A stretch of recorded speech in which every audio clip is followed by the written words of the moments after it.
Yeah, good day, my viewers. Once more again, I want to inform you guys, like I promised in my previous video, about the ages of children that we take to school these days. Of course, in the 80s, and I've also heard some of our elderly people spoke about their time in the 60s and in the 70s, the ages they were when they got into some of the tertiary institutions, primary schools, and also their secondary school education. I could remember around mid-80s or even late 80s when you are going to be admitted into any of the school in Nigeria. The first thing that you are subjected to do is to ensure that you pass your right hand over your head, and they looked at the length of your arms, whether they are touching your ears on the other side. This is what they do that time. They try to do this to see if your arms can touch your ears. So whichever way, before you are admitted into any of the primary school, let's say primary 1. And some of us never attended the kindergarten. We never had the kindergarten education. We were with our parents. We were particularly with our mother at home when those that are elder, our brothers and their sisters are going to school.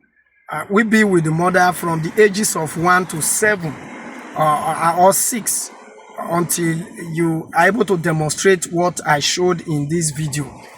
And when you are going to school, you know that yes, you have learned something. I could remember the first year I went to school, I was not admitted because my arms could not touch my ear, and I was taken back by my father. And the other year again I went, and while I was trying to demonstrate that, my arms, I was still finding it difficult to get there. And my father drew my hand, forcing my hands to touch my ear because he's tired of me being at home, and he's feeling that I'm too grown to be at home. And after several discussion and persuasion, I was admitted into primary 1, and I started school.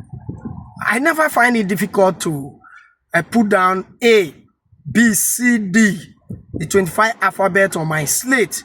I never find it difficult to do that. And writing 1 to 10 was also not difficult because I was already around 7, 8 years before I started my primary education. And that was in the northern part of this country, particularly Borno State. So, and today, yes, I'm a graduate. I also have masters. I've put in for my PhD program also. I'm doing it at my own pace.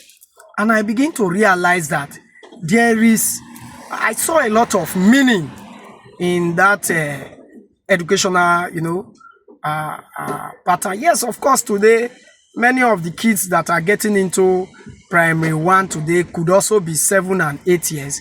But a lot of parents today are subjecting children of 2, 3 years to school, let me say nursery 1 to 3.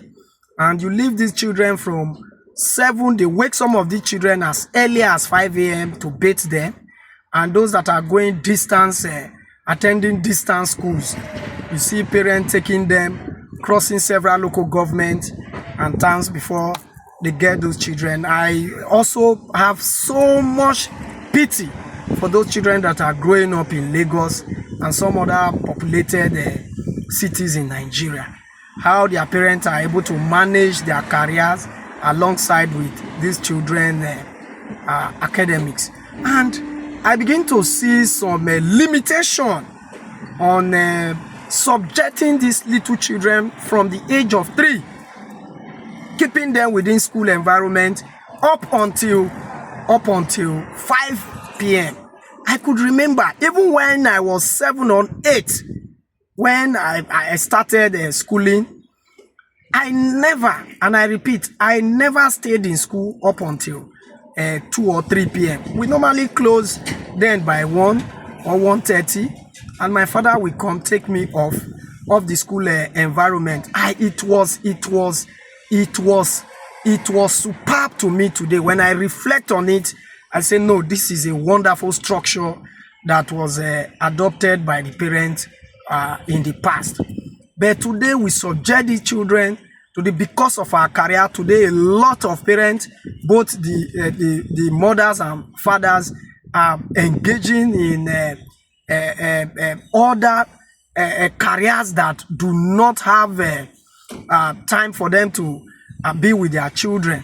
But then in the past, I could remember my mother was having a petty business within the home environment. So when you go to school, when you are coming back by 1:30, you'll be meeting your mom at home, who will do some of your homework with you, and also be monitoring you, how you are faring, giving you good morals that will allow you to integrate properly into the society.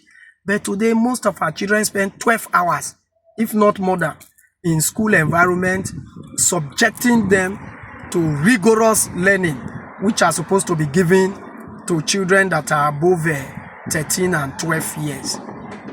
12 and 13 years. So I find it difficult to even acclimatize. Yes, I do not exempt myself from it, but I think this is not a good practice at all. And that is why sometimes I run off to try. I normally have a lot of altercation with my wife. She will say, leave them there, they are their mates are there. I keep telling her, say no, that others are doing it doesn't mean that child is acclimatizing to this trend. They are not created for this. If you go to the western part of this world, particularly in UK, I have a lot of friends in United Kingdom. They will tell you most of the children that are going to school, even up until primary 1 and 2, I'm just trying to use educational structure to give this analysis. You see, these children don't spend up to 3-4 hours in school. They return them home. And these are people who gave us education.